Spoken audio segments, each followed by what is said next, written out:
Student section. Indiana basketball has the largest student section, 7,000 plus at Assembly Hall.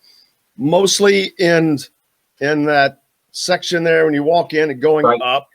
Then you got the band on one end, and that's pretty much it. So, but most places will seat the students around the court for an advantage. Indiana doesn't do that. They do the bigger donors, older, and it is.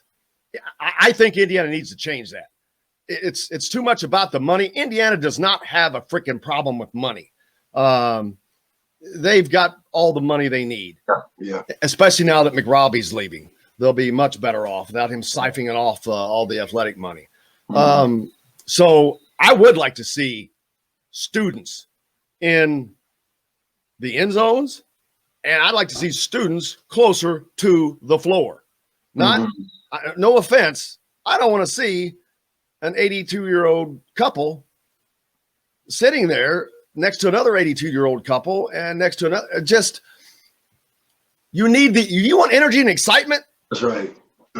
I mean, that's where it comes from. That's an advantage. That is an advantage. And if you don't think it's an advantage in that gym, you're nuts. That gym is different. And no one knows better. Why is that gym difficult, first of all, as an opponent? Why is it so difficult to play in when Assembly Hall is at its Assembly Hall zenith? Yeah, like it's 18. What is it now? How many? 17-4, I think.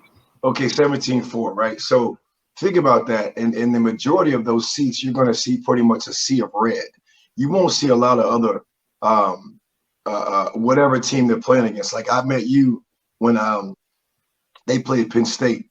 And, Penn State typically the guests will normally get a section, and that section will probably be right behind the bench. Like, it's scattered, but you can't see, nor you can hear. And it's intimidating, especially when that place gets rocking. I mean, I got memory and chills right now, man, playing against Kansas my freshman year. You couldn't even hear yourself think because it was that loud. A three goes in, or a dunk happens, or someone takes a charge. It's intimidating. It's mind-boggling. It really is. And that's always the sixth man. Like Seattle has, the 12th man. That's always sixth man, the fan, right? And it gets quiet when Coach Knight would get on you. That's the only place I know would go from like 100 to 0 because they want to hear what Coach Knight is saying. It was wild. It gets quiet, right? But anyway, man, I want one other thing I want to talk about. Penn State, back before they had the new arena, they had pretty much like the hyper. I don't even know it's called the hyper anymore, right? It is. They pretty much had the hyper type building, and the students used to be right there next to the bench. I mean, yelling, all kind of things you can imagine. So, that's pretty intimidating because as a player, you're trying not to hear it, pay attention to it, but people yelling things at you. So to have the students on that floor near the action, I think is probably something that can give a slight edge. Yeah, absolutely. And it's why it was. It's why it was one of the reasons why it has long been such a tough place to play. The last time Roy Williams was here, he was like, they got the crap kicked out of him. He was like, wow. He's like, man, I wish we had that kind of a crowd every night. He goes, gee whiz. Hey, and he was a coach at Kansas back exactly. Yeah. And Grayson Allen, when Duke was here last, talked about him. I talked to him after the game. He was like, when you have to use hand signals on the court, he goes, we're not used to that. And so, and they play in Cameron, which is a very small, intimate setting. 9,000, but their students are all around. And man, I mean, they are on top of you. Literally. They are literally on top of press row. And when I say on top of, I mean, they leave paint on the back of your clothes because they are leaning on you. It's crazy. I sat in that section.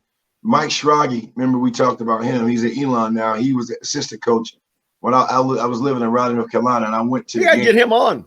Yeah, for sure. I mean, so you hear the crazies, man, and they're right there. So again, and think about that. A lot of these students, they go to these schools just for that atmosphere, right? Amongst other things, going to, you know, a school of business or whatever it might be. But, you know, the sports is a big deal. And being in an arena like that is huge.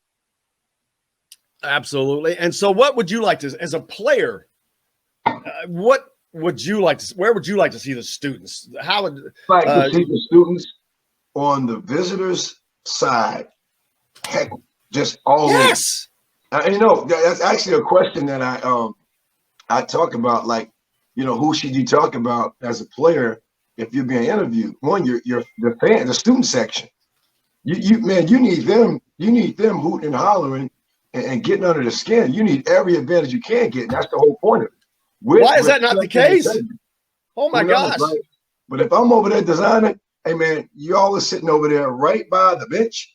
Y'all are over there, and I need you hooting and hollering with respect. Now, you can't show respect, you gotta get kicked out. But you can say, you know, don't cross that line. Boom. They need to swap sides. That's a great idea. Swap sides. See, these old student ticket holders want to be behind the bench. They want to sit by. They can't. They don't know what's. It doesn't matter. Truth be told, it's just this thing. Yeah. No, you're moving. Students are going I here. need you active. You're not just watching this game. I need you active. Sorry, you've been fired. That's right.